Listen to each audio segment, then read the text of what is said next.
ചൊവ്വേച്ചേ ആ എന്തായാലും സുമേ മോക്ക് നേഴ്സിങ്ങിന് അഡ്മിഷൻ കിട്ടിയിരിക്കുക ബാംഗ്ലൂര്. പിന്നെ ലോണാന്നല്ലോ, ശരി. എന്നാലും കുറച്ച് പൈസ നമ്മളെ കയ്യിൽ വേണ്ടേ?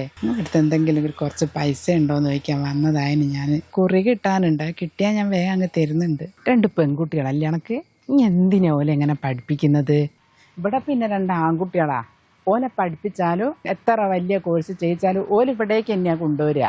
പെൺകുട്ടികളാന്ന് വെച്ചിട്ട് ഓലക്ക് ഒരു ഭാവി വേണ്ടേ ശോഭേച്ചി? സുമേ, ശോഭേച്ചിയെ, അന്റെ ഒക്കെ ഒരു ഭാഗ്യം. ഇനിയിപ്പൊ എന്റെ മോളെ പിറന്നാളെ UK വർക്കല്ലേ. ശോഭേച്ചി അടക്കം പറഞ്ഞിട്ടില്ലേനോ പെൺകുട്ടികളെ പഠിപ്പിക്കരുത് എന്നൊക്കെ? ആൺകുട്ടികളുള്ള ഞാനിതാ പോരേല് മക്കളെ നോക്കി കഷ്ടപ്പെടുന്നു. പെൺകുട്ടികളായത് ഭാഗ്യാന്ന ശോഭേച്ചി എനിക്കിപ്പം തോന്നുന്നത്. 2 ആളും നേഴ്സിംഗ് പഠിച്ചങ്ങ് വിദേശത്ത് പോയിക്ക്. അച്ചാറും ചമ്മന്തിപ്പൊടിയൊക്കെ ഉണ്ടാക്കിയോ? അച്ചാറ് ഞാള് ഭാവനാസിൽ ഏൽപ്പിച്ചതാ. ഓൾ എന്നോട് പറഞ്ഞു, അമ്മ വെറുതെ കടന്ന് അടുക്കളയിൽ കിടന്ന് കഷ്ടപ്പെട്ട് അച്ചാറൊന്നും ഉണ്ടാക്കണ്ട, അമ്പക്ക് ഭാവനാസിന്ന് വാങ്ങാന്ന്. ഇത് ഹോം മെയ്ഡാ ശോഭേച്ചിയെ, നമ്മള് വീട്ടിൽ നിന്ന് ഉണ്ടാക്കുന്ന പോലെ തന്നെയാ.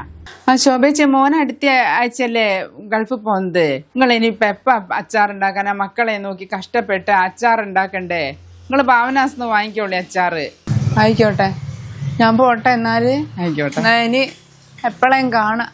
അങ്ങുള്ള ആ കുട്ടികൾ ഇനി എങ്ങനെയുണ്ട് ഊറ്റി ജീവിക്കാനൊക്കെ? പെൺകുട്ടികളിൽ ഓളെ സൂഹിക്കാൻ പോകുന്ന കഷ്ടപ്പാട് മാത്രമേ ഉള്ളൂ.